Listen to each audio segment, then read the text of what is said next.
Grimm's Fairy Tales, The Frog Prince. One fine evening, a young princess put on her bonnet and clogs and went out to take a walk by herself in a wood.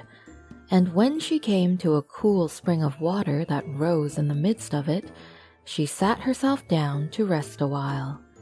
Now, she had a golden ball in her hand, which was her favorite plaything, and she was always tossing it up into the air and catching it again as it fell.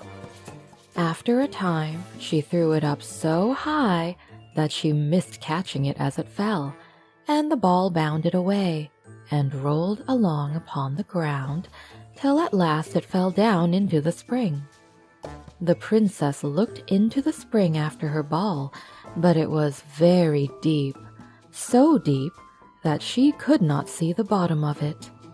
Then she began to bewail her loss and said, "Alas! If I could only get my ball again, I would give all my fine clothes and jewels and everything that I have in the world." Whilst she was speaking, a frog put its head out of the water and said, "Princess, why do you weep so bitterly?" "Alas," said she, "what can you do for me, you nasty frog? My golden ball has fallen into the spring."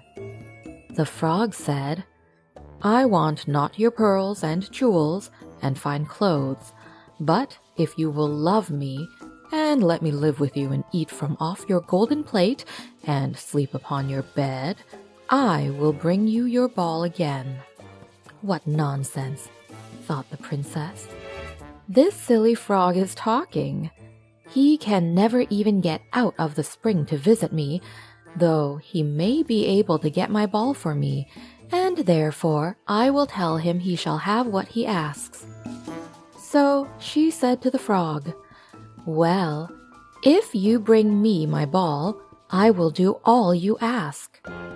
Then the frog put his head down and dived deep under the water. And after a little while he came up again, with the ball in his mouth, and threw it on the edge of the spring. As soon as the young princess saw her ball, she ran to pick it up, and she was so overjoyed to have it in her hand again that she never thought of the frog, but ran home with it as fast as she could. The frog called after her, "Stay, princess, and take me with you as you said." But she did not stop to hear a word. The next day, just as the princess had sat down to dinner, she heard a strange noise, tap, tap, plash, plash, as if something was coming up the marble staircase. And soon afterwards there was a gentle knock at the door, and a little voice cried out and said, "Open the door, my princess dear. Open the door to thy true love here, and mind the words that thou and I said, by the fountain cool in the greenwood shade." Then the princess ran to the door and opened it, and there she saw the frog, whom she had quite forgotten. At this sight she was sadly frightened, and shutting the door as fast as she could, came back to her seat. The king, her father, seeing that something had frightened her, asked her what was the matter.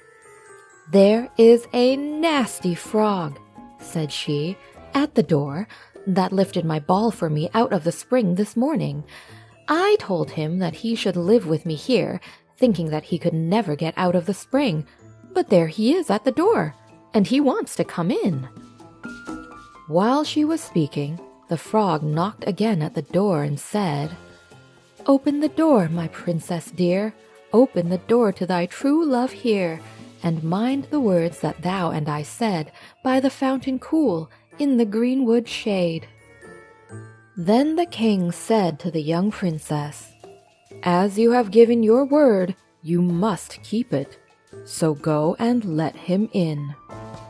She did so, and the frog hopped into the room, and then straight on, tap, tap, plash, plash, from the bottom of the room to the top, till he came up close to the table where the princess sat. "Pray, "Lift me upon chair," said he to the princess, "and let me sit next to you."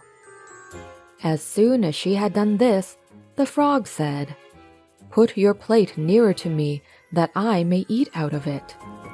This she did, and when he had eaten as much as he could, he said, "Now I am tired. Carry me upstairs and put me into your bed." And the princess, though very unwilling, took him up in her hand and put him upon the pillow of her own bed, where he slept all night long. As soon as it was light, he jumped up, hopped downstairs, and went out of the house.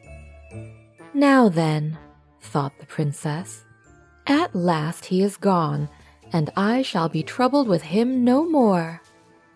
But she was mistaken, for when night came again, she heard the same tapping at the door, and the frog came once more and said, "Open the door, my princess dear, open the door to thy true love here, and mind the words that thou and I said, by the fountain cool, in the greenwood shade."